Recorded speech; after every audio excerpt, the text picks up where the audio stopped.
Hello, friends. Chapter 1 from the book The Habit of Winning, written by Prakash Iyer. Title: Breaking Stones and Building Monuments. It happened some years ago on a deserted street in Rome. It was a hot, sunny afternoon. A woman was walking down the street, shopping bags in hands, whistling a tune to herself, when she noticed a group of laborers breaking stones by the roadside. Clack, clack, clack, clack.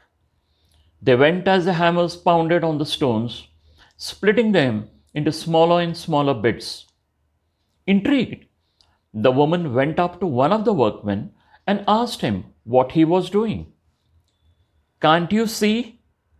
Came the rather terse reply, as the man looked up and wiped the sweat from his brow. I am breaking stones. Walking a little further, she saw another man also breaking stones. And what are you doing? She asked him. Me, he replied. Oh, I'm helping build the world's tallest cathedral. Think about it. Apply this analogy to your workplace. How do your colleagues in the organization perceive their roles? As mere stone breakers or as the builders of the world's tallest cathedral? Does your frontline salesperson see his role as just a sales rep? Or does he pride himself on being part of a world class team that is aiming to be the best in the business? Does the woman in your front office see herself as just a receptionist? Or as the ambassador and the first point of contact of an organization that is aiming to be the best in the business? The difference in the way your frontline members, your stone breakers, think can spell the difference between a terrific organization and an ordinary one. It can mean the difference between achieving your vision or falling short of your targets. And how do successful leaders ensure that their organizations comprehend and share their vision? How do they get individuals to see their roles clearly as indispensable to a larger, grander plan? They do that by articulating a vision for the business, by spelling out a dream that the entire organization can identify with and relate to. They then make sure that every individual understands his role in helping the team realize that vision.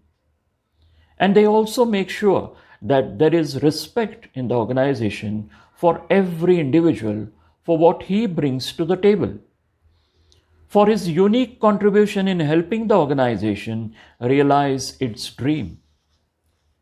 Thus, every individual focuses not only on delivering the best in his assigned role, but also on being a fruitful part of a larger winning team. And he basks in the glory of knowing that in his own way he makes a difference. PM Sinha, popularly called Suman, former CEO of PepsiCo India, was a master at such vision sharing.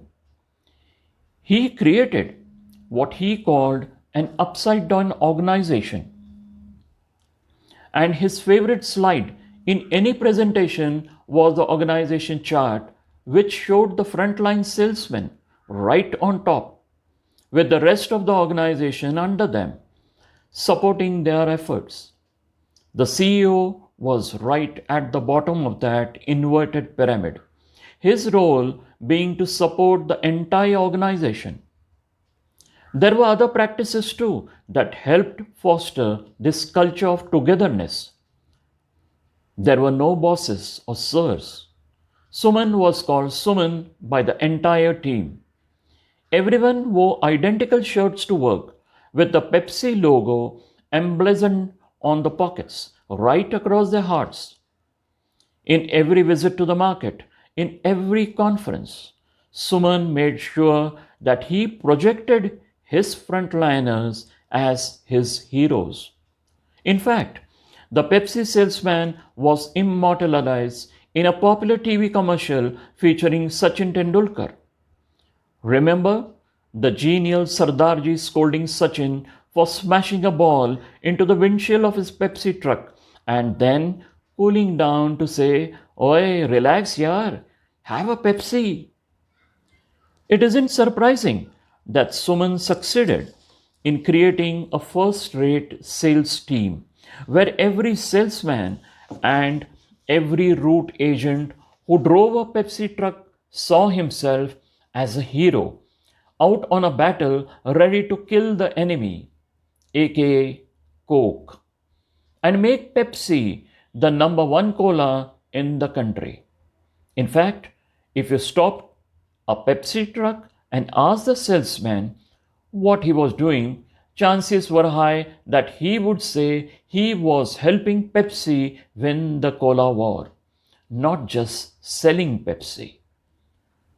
Once, on a visit to the Kennedy Space Center, Florida, to review the progress on his grand vision of putting a man on the moon, charismatic American President John F. Kennedy saw a janitor eyeing him shyly. What do you do here? JFK asked her, to acknowledge her presence and strike up a conversation. Pushing her hair back with a hand, she replied, I am helping America put a man on the moon.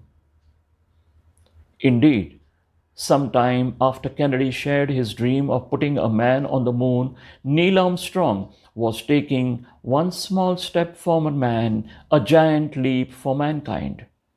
And in India, Pepsi took on the world's most valuable brand and won.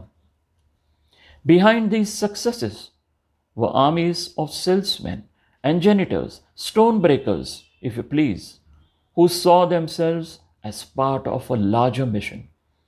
They saw themselves as builders of the world's tallest cathedral, as people who were making a difference. And what a difference that made. Thank you. Read by Sanjay Inamdar.